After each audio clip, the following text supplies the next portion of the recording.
So hanggang ngayon po, hindi maturo kung nasaan ang ghost. Kami din po, inahanap din namin kasi gusto din namin malaman. Karma ang aabutin ng Pastor Dila na si Pastor Abante. Sibak dito ang naturang pastor sa Supreme Court dahil naglabas po ngayon ang kautusan ang Korte Suprema tungkol sa kay Abante sitwasyon. Ayon kasi sa Korte Suprema, hindi maaaring maupo ang isang kandidato na ikalawang nakakuha ng mataas na boto kung yung isang kandidato na pinakamataas na nakakuha ng boto ay ma-disqualified sa kanyang kandidatura. Patay ka, Pastor Dela. Mauna pang masibak kay Inday. Si Inday Sara, ang gusto niyong sibakin, kayo pala masibak. Anak ng kaubo nila, kaya. Ethics complaint kay Tolpo posible dahil sa kanyang inasal sa impeachment court diyan sa naturang trial. Patay ka, Tolpok. Muling dumipinsa si Senator Alan Peter Cayetano na walang ghost projects sa Taguig City. Magandang tanghali po sa ating lahat. Palike po muna, pa-share, pa-subscribe at pakipindot po ang inyong mga notification bell para lagi po kayong updated sa ating mga video. Unahin po muna natin itong patungkol kay Rap. Si Ben Dalegs, kapatid ni Ben Dalo, na mahilig pareho sa Viva Max. Kagahapon pala ang ruling ni Chis Escudero. Magmulta ka pala ng 30,000 pag lumabag ka sa impeachment court roll. At bukod riyan ay masampahan ka ng complaint sa ethics committee. Pakinggan po muna natin si Idol Robin Padilla. Narito po. Oo, tama yun. Ako yung sumasaludo kay kay Senator Chis Escudero. Pero sana mas maganda kung napangalanan niya. Correct. O sana napangalanan kung sino yung mga sa senador, tsaka sa prosecution, tsaka doon sa defense na naglumalabag. Kasi kinausap ko bigla yung sarili ko, may nilabag na ba ako? Maganda na kayo ng 30,000 na pangmulta. Hindi lang yun ma-ethics ka yung 30,000, kayang-kaya ng asawa ko yan. Pero yung ma-ethics ka, siyempre, mahirap yun. So ano yung tugon nyo dun sa sinasabi na may mga senator judges na parang defense senator o prosecutor senator? Hindi naman siguro. Para sa akin, trabaho lang ng senador hanapin kasi iba't iba ang katotohanan May katotohanan ang defense, may katotohanan ang prosecution. Kaya kami, mga senador, dapat hanapin namin yung totoo, yung realidad. Kasi may realidad kung ano talaga yung nangyari. Hindi nauukol sa naratibo. Kasi nga, binanggit nga din ni Senator Chis, kailangan ang makamit ng prosecution at ng defense ay justice. Kailangan makuha natin yung justisya. Correct. Ayan Thank you. Tama rin naman si Robin Padilla. Ayaw pa kasi pangalanan ni Chis Escudero Kung napangalanan ni Chis Escudero yon kagahapon sa kanyang sermon kung sinong senador, sana si Ben Dalegs ay hindi na mambastos muli. Kaso nga lang, kakasabi lang ni Chis Escudero, kakasermon lang, nilabag niya. Siya talaga yung tanga. So wala pong iba yung pinupuntarya ni Chis Escudero, di naman siguro tayo mga tanga, ay kundi itong si Tolpok. Ayan, pwede pala yan masampahan ng complaint sa ethics committee dahil sa kanyang asal. Pwede nga ho yan sampahan ng kaso ng conduct of unbecoming of public official. Yang kabalbalan ni Tulfok. Suportado naman ng pusang ering. Ang pusa, no? Yung kumakaway sa pudyum. Ang desisyon ni Chis Escudero tungkol po rito na magmulta ng 30,000 lang pala, kaya ni Bindaligs. Kaya nga yung 200,000 na tip, 30,000 pa kaya. Ang matindi yung complaint, ethics committee. Suportado po ng pusa. Oh, ang desisyon ni Escudero. Yung resolution ng court adopted by the court, kasama dito yung respondent, meaning the Vice President. At dapat maging conscious din siya moving forward to his statements, especially on the merits. So it covers everyone. Kasama kami doon, mga senator judges. How did the other senators take the ruling nung kayo na lang Supportive, very supportive. In fact, after the ruling, usap-usap kami, very supportive. And very comprehensive and well-researched yung ilinabas ng presiding officer. Kaya walang tumutol. In fact, kung may tututol, pwedeng tumayo. Or even inside, wala rin tumutol. Sir, kayo personally, how do you make sure hindi kayo naapektuhan kapag yung PROSEC, for example, tinatapos yung direct ng with the word scam, modus operandi? Yeah, ako, I fight, ako personally, feel ko na inappropriate yun at hindi tama. Dahil kahit na strike off the record, wala nang visa yun. Mayroon na tayong YouTube, pwede mong i-replay. Ang taong bayan naman, din naman nila na-appreciate yung strike off the records. Kahit na naka-strike off the records, but when we rewind it in YouTube, makikita mo rin. And it affects the mentality of the senator judges. It also affects the mentality of the public. Kami being political figure, kung ang publiko ay affected the wrong way, ma-affect rin kami. So, kaya dapat maging maingat talaga yung prosecution and defense sa kanilang pananalita. How do you protect yourselves? Kasi subject din kayo to bashing, yung mga senators, yung mga tanong nyo, minsan nababash. Not exactly you, sir. Kasama na yun. Hindi lang naman dito sa loob ng trial, kundi sa labas rin. Whether it's legislative or mga ganitong hearing, kasama na sa trabaho namin ng bashing. Hindi mo naman talaga mapiplease lahat. Sorry, Sir, tama, no? Dahil humahaba yung impeachment trial, nagiging consideration yung Yes, hapon. totoo. Good observation yan. Kasi ang pinipilit namin talagang matapos ngayon, as much as possible, one witness, one day. As much as possible. Pero makita naman natin na mahirap para lang maging on track kami sa timing. So, consideration gawing hapon, sir, para magtuloy-tuloy. That's on the table. Tuloy-tuloy pa rin consultation namin with the prosecution and defense. Hindi lang naman kasi kami maapektuhan kundi sila rin. So, dadating rin tayo dyan. We can say na goal niya talaga end of the year matapos. Hopefully, yan ang goal namin. Ang goal namin sa aming mga pag-uusap hopefully before Christmas nga. Ang komplikasyon ito itong budget. So, we're also going to adjust yung legislative time namin. Papayagan namin ang Committee on Finance lang magkaroon ng hearing while plenary is in session. So, bawal yun Yes. Pero we will suspend the rules for the Committee on Finance para kahit nagpe-plenary kami, pwede silang mag-hearing. Oh, it's going to happen starting Starting when, sir? Not this week, baka the following week. Second week of September. Second week. No? But I'm still consulting ang ating chairman ng finance. So, ibig sabihin, sir, yung hearings everyday pa rin, Monday to Friday? Yun ang plano.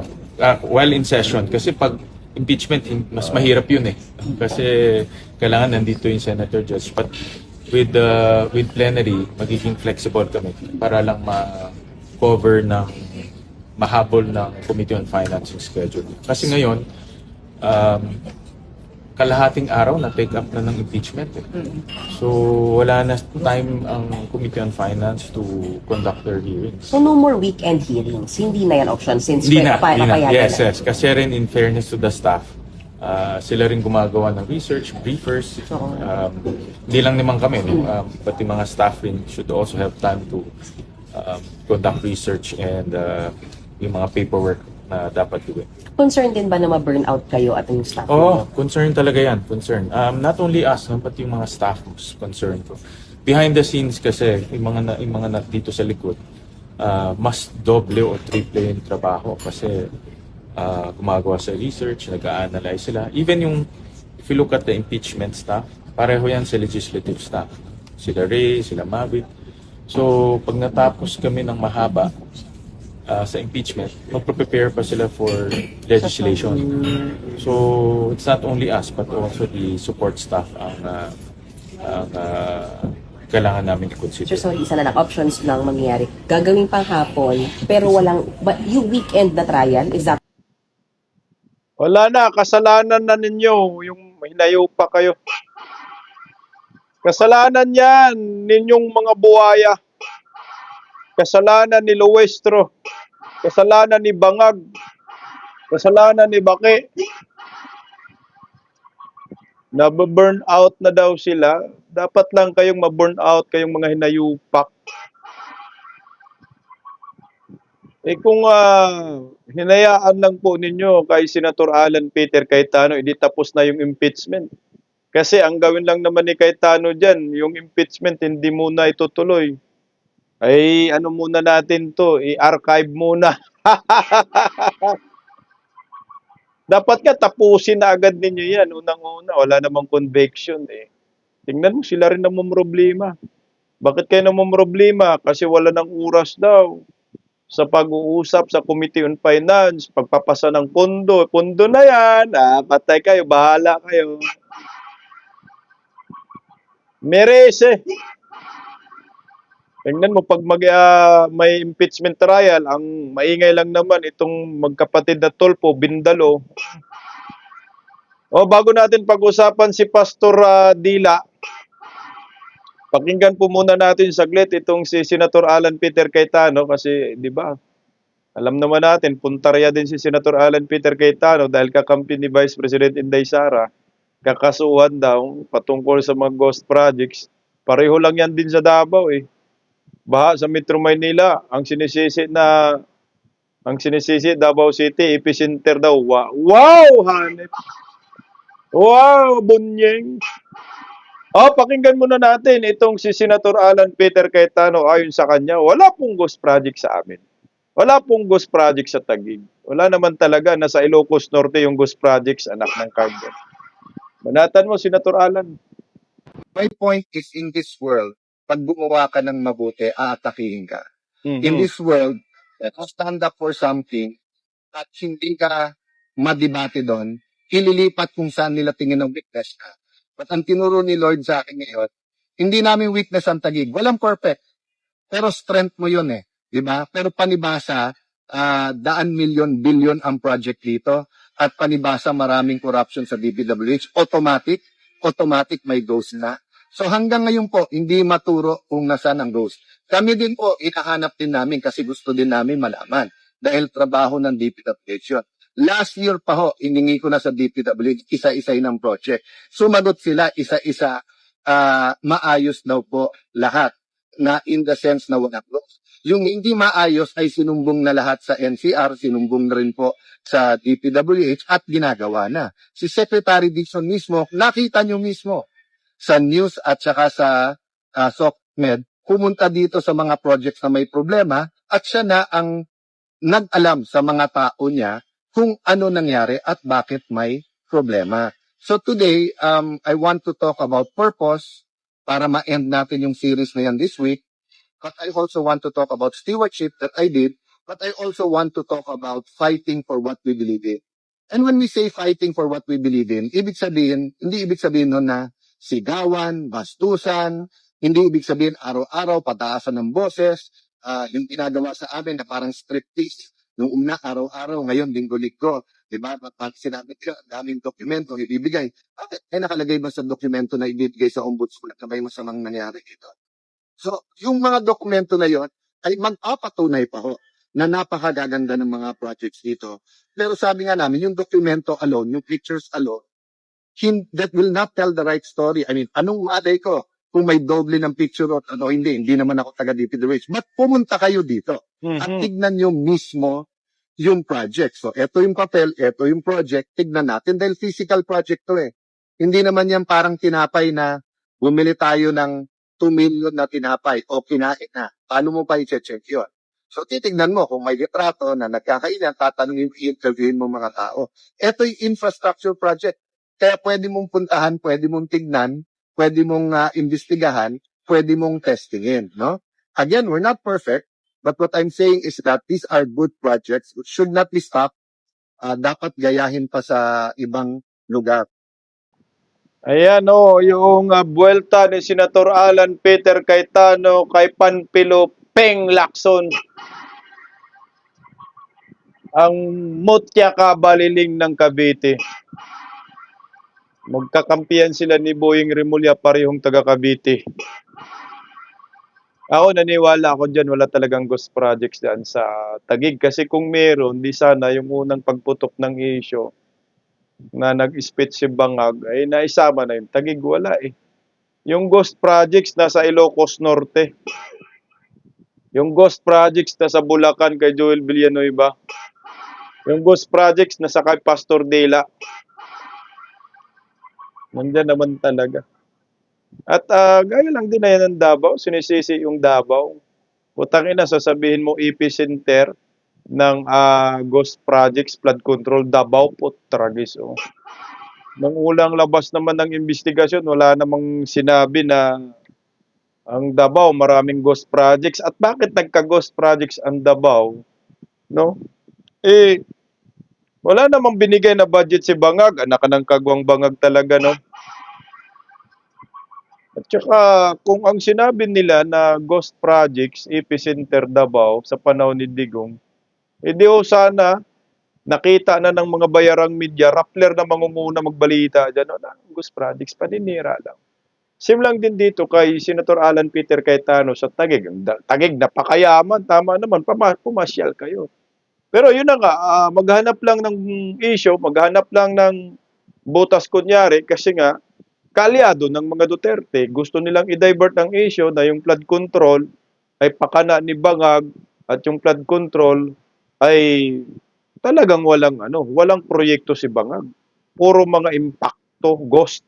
Ang ghost na sa Malacanang, kausap lagi ni Bubuim. Ito. Pag-usapan na natin yung Pastor Dela.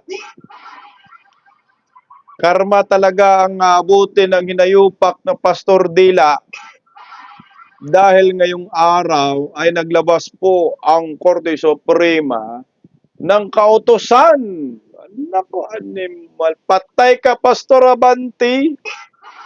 Ito na, basahin na natin. Ano po ba ang kautusan na yan ng Korte Suprema? Ito po, ang laman yan.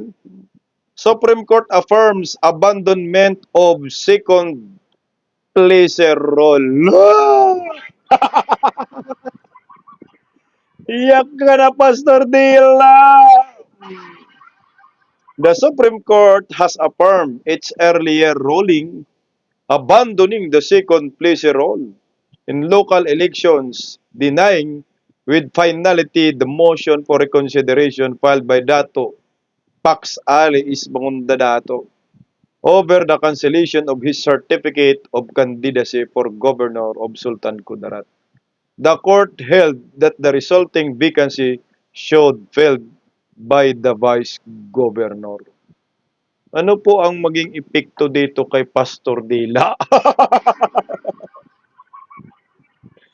Ang laki ng epekto kay Pastor Dela dahil si Pastor Dela nakaupo lang yan sa pagka-kongresista sa kanyang distritong hinayupak na yan. Pinadisqualify niya kasi si Oy. No, pinadisqualify siya ni Oy. Pinadisqualify niya si Oy dahil daw ay in-check si Oy. Hindi daw Pilipino. So in short, disqualified. Nabusalan si Garcia Budlat ang mata. So siya ay nanalo, nakaupo dahil second pleasure siya. Tang inumin mo, Pastor Dela. Kaya naman, hindi po yan pinalagpas ni Manong J. Sonsa. Ayan, sabi ni Manong J. Sonsa dyan.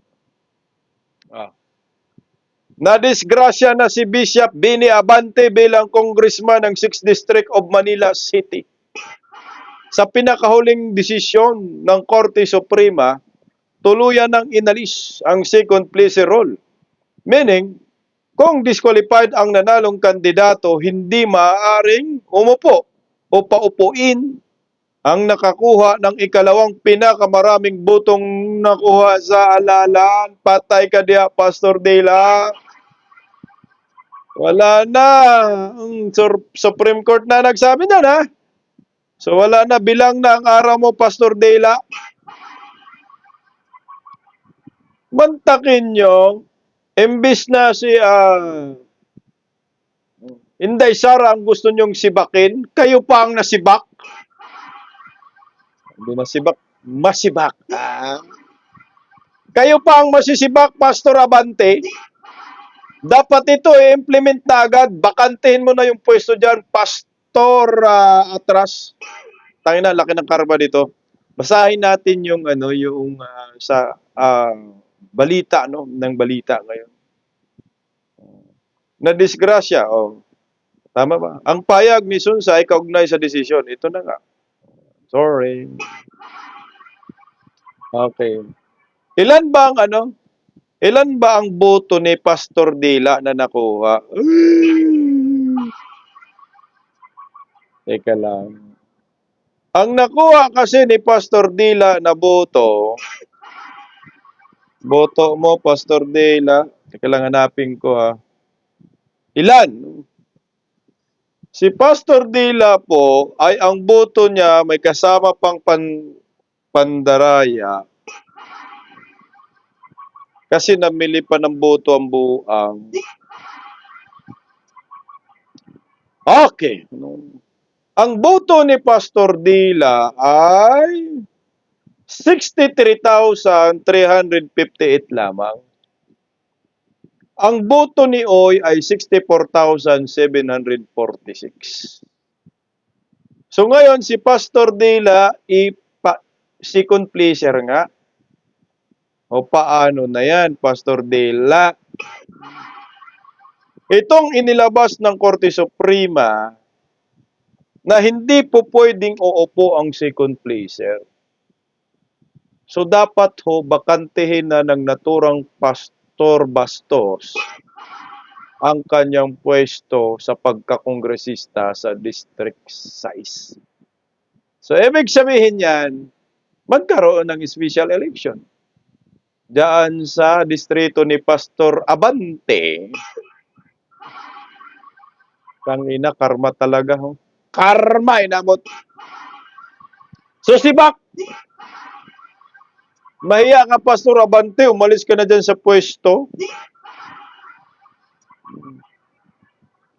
Pag yan, hindi mo yan lilisanin ang pwesto mo sa pagkakongresista, ay bangag ka na talaga.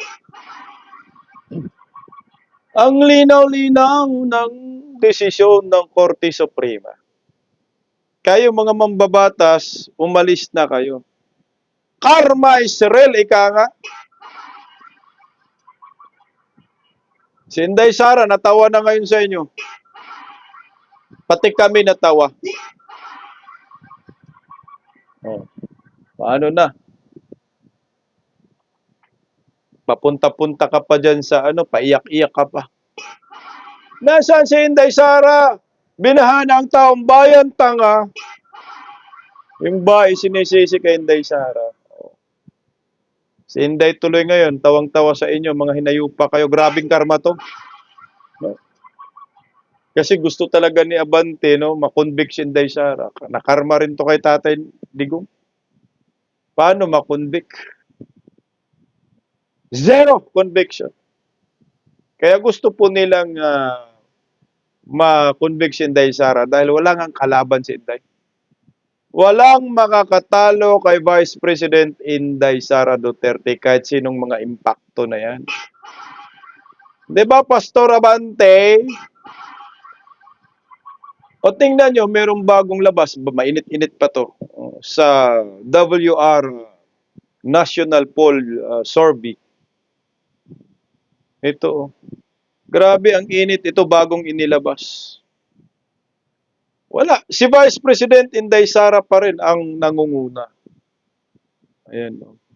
Yung survey nila nito, I think yung June. June pa ha. So ngayon, inilabas nila ngayong araw. Ito. Ito yung kinakatakutan nila. Yung Inday Sara Duterte, sa kabila ng paninira kay Inday Sara, ayan, nasa 40% pa rin, 39.4% pa rin. Ang kanyang rating, ang gustong maging pangulo. Di ba ho? Abot pa yan ng 60%. Robredo Line ang kunyaring hindi tatakbo pero tatakbo 20.9%. Ang layo. Yung Bendalegs, tangina 14% layo. Ito yung matindi. Si Risa Hontiveros. Yung atat na atat maging pangulo sa awa ng Panginoon. Diyos ko, 2.1%. Tumaas siya nga kasi ano lang naman yan, 0.01%. Ito yung patunay na kahit magsanib persa kayo mga hunghang kay Lini Lugaw, alam naman natin si Lini Lugaw ay kakampi na ni Bangag. Sinabi po yan Chucky Claire kanina, ayan sabi ni Chucky Claire, ayan. PBBM may tinuturing na kaalyado si Robredo. Wala kaming pake. Kahit mag-joint forces pa kayo, Lutang at Bangag equals cockfloat. Bakit Bangag? Dahil naging nagkukok. Bakit float? Dahil laging lutang. Pag pinagsama, cockfloat, ganda ng tandem, no? Ayan, nakain suka ang mga animal. Kahit magsanib persa kayo, ang resulta, si Inday Sara pa rin. No? Ang number one. Kaya nga, gigil na gigil ang mga hinayupak na i-convict si Inday Sara. Kaso nga ngayon, nagkaroon ng aberya sa Senado dahil wala na silang oras sa mga kagaya ng budget. Sige rin, wala kayong makurakot. No? Panay impeachment. Wala. Nilululo lang tayo ni Rap-Rap at ni Pastor Dela at ng mga senador daan sa Senadong mga ubog at mga tangingot. Mantakin mo, i-convict mo yung isang vice president na pinakamataas na trust and approval rating at pinaka-number 1. Consistent sa presidential pre-election preference. Ano ang ikinatakot ho ninyo? Kasi nga naman, si Pastor Abante nga, pag naging Pangulo si Inday Sara, tibag ka ngayon, Pastor Abante. Isa siguro ito sa makulong, no? Ilan ba yung flood control mo, Pastor Dela? Ano numero dyan, taas. Kasi nga naman, pag si Inday Sara ang maging Pangulo, matik, lahat ng mga buhaya kulong. Sinabi man ni Inday Sara, noon, ngayon at bukas, lahat ng mga kurakot sa gobyerno ay ipapakulong ko at ang magpapakulong ay ang vice presidente ko. Oho, hahabulin lahat ang mga buhaya. Kasama ka Martin Tambaloslos, lahat ng kalyado ni Tambaloslos, kasama ka Bake, kasama ka Bangag, lahat ng kandidato ni Bangag at Bake, kasama si Bindalog. Bindalog, itlog. Yung magkapatid na lata. Ipakulong na lahat ang mga animal kasi may mga sabit talaga yan eh. Alam mo, yung may mga sabit, ang iingay. Sa PCSO, yun talaga, day. Papatuloy mo yun, day. At dyan pa naman si Rap-Rap at Tay-Karap. Di naman yan mananalo si Rap-Rap sa takbo yan ng senador, zero na yan. Tapos takbo pa presidente, los-los. Tandem daw sila, Lene Robredo at ni Rapi, ni Bindalegs. Kahit magsama-sama pa kayong mga impacto, talo kayo. Walang makakatalo kay Inday Sara. Sure win na si Inday. Yan ang kinakatakutan ni Pastor Abante. Hayan, naglabas na po ang Supreme Court ng ruling. Dapat sundin po ito ni Pastor Abante. Huwag magkapit tuko. Lisanin mo na ang inyong posisyon dahil ikaw ay piking nanalo sa pagka-kongresista dyan sa Distrito 6 sa Maynila. Mahiya ka naman, Pastor Dila!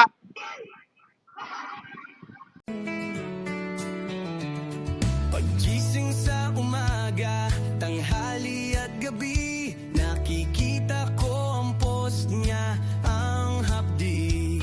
Paano nga ba to? Di ako makatanggi. Watch ko na lang at isipin ng mabuti. Bisdak Pilipinas. Bisdak, tinig ng katotohanan. Sa bawat blog may laban sa kasinungalingan. Mulat ang mata, gising ang masa. Bisdak Pilipinas, para sa bayan, gumigising sa diwa. Sa likod ng kamera, tapang ang dala, walang sinasanto kung mali ang gawa. Hinay-hinay, pero palaban. Boses ng tao sa digital na labanan. Bisdak, tinig ng katotohanan. Sa bawat vlog may laban sa kasinungalingan. Mulat ang mata, gising ang masa. Bisdak Pilipinas, para sa bayan, gumigising sa diwa.